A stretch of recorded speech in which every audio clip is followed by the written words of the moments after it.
Sa Malabon, ang kasaysayan ay hindi lang mababasa. Maaari mo rin itong malasahan. At dito sa Nugan, may isang lugar na sumasalamin sa aming lungsod, ang Balsa sa Nugan. Itinatag noong 1998, ang Balsa ay lumitaw mula sa pagnanais na pag-isahin ng pagkain, kalikasan at komunidad. Isa itong patunay ng malikhaing diwa ng Malabon, isang floating restaurant na itinuturing ngayong pamana ng ating kultura. Hindi lang ito kainan, isa itong simbolo ng ating pagka-Filipino, ang pagtitipon, ang salo-salo, ang pagmamahalan sa ilalim ng mga ilaw at bituin. Dito damang-dama mo ang tradisyong hindi na kailanman naluluma.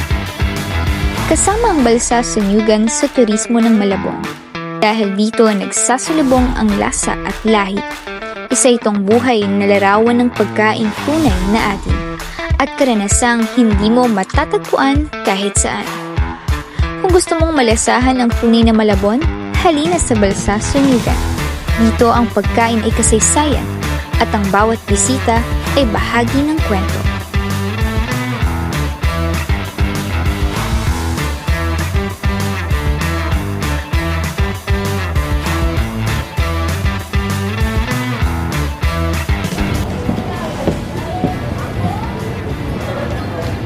Ang Balsa sa Nugan ay hindi lang basta karanasan. Ito ay kasaysayan. Halina tikman ng aming pamana dito sa Nugan. Ako si Daniela Dayo Ako naman si Joel Israel P. Soriano, ang inyong ginoo at Binibining Nugan!